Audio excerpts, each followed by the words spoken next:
All right, here we go. Another episode. Welcome to Sovereign Artsakh. Is Pashinyan going to win? I'm going to read this article. This article right here. It's a brief one. It's one of my, reliable sources here. Is this guy going to win? He thinks so. But before that, subscribe and share. Click the like button. Go ahead. Click the like button. I always give people time. It's right there. Click it. It's easy. Okay, thank you. All right. Now, also, go to my other channel. I created a new channel that has a broader subject matter. It's culture, religion, politics, what's going on in Maricopa County, Arizona right now that could revolutionize, reform the process by which we pick our politicians. It's a good thing. And so I'm trying to build an audience over there. We'll see. And we want that audience to eventually gravitate over here so that more people know what's going on. So that's my strategy. So go there. Sweet Home Maricopa. The link is in the description. Subscribe there. Share those videos. Click the like button. Here we go.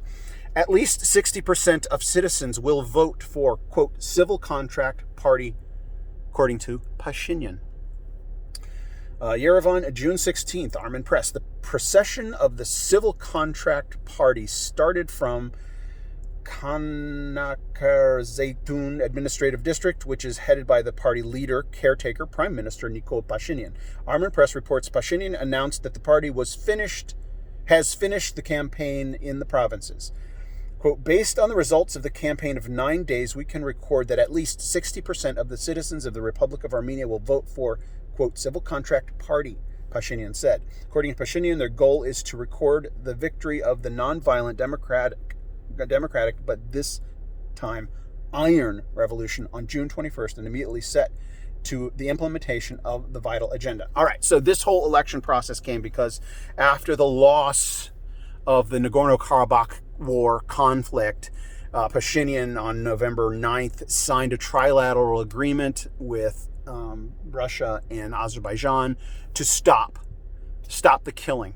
Azerbaijan was using high-tech, ultra high-tech, like drone warfare technology. This is technology that's never used in field combat. It's a case study for anybody who is interested in military combat and the evolution and where it could be going. And so the Azerbaijanis had high-tech capabilities that they used efficiently, and they got it from Turkey, they got it from Israel, they got it from, they're an oil-rich nation, and Armenia is not, and they staged a brutal attack, an aggression against a peace-loving people, an indigenous people that have lived on territory that their ancestors have lived on for millennia.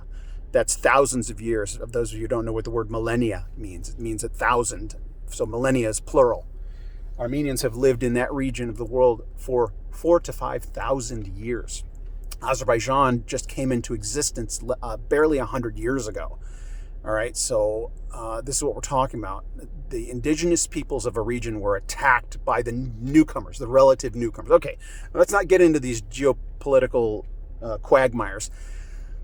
The fact of the matter is this political upheaval in Armenia arose because Armenia was ill-prepared for this attack. They had old-school military. I have another channel, Tales of Truth, where I interviewed, or my co-host on that channel interviewed a retired U.S. military personnel who went to a couple of years ago, went to recommend changes in Armenia and in Nagorno-Karabakh, changes that weren't implemented because politicians are corrupt. And so that was the problem. Pashinyan is corrupt. But what I understand is you step back and you look at Pashinyan just came into power 2 years ago or whatever, and the corruption was not, it was there prior to his arrival, and he made efforts to funnel money into the military or the right places, okay? And then this thing happens, and when something bad happens in your country, there's upheaval, and there's all these opposition leaders and parties, and people are, it's like a horrible thing. Let's do something, and you could call it the do something disease. But bad things often have good results, like they get people real clear on what needs to happen. And so Pashinyan, I'll give it to him. I don't have a dog in this fight. Armenia is the only dog in the fight for me. I care about what's happening in Armenia because it's the first Christian nation, right? And I'm a Christian. It's like, that's my history. So I don't, like, I didn't know who Pashinyan was before this even started, honestly. I didn't. And so, but, you know, give him credit. He's like, all right, let's do elections. If there's so much disagreement and upheaval, let's do it the right way. Let's have an election. Let's do this process.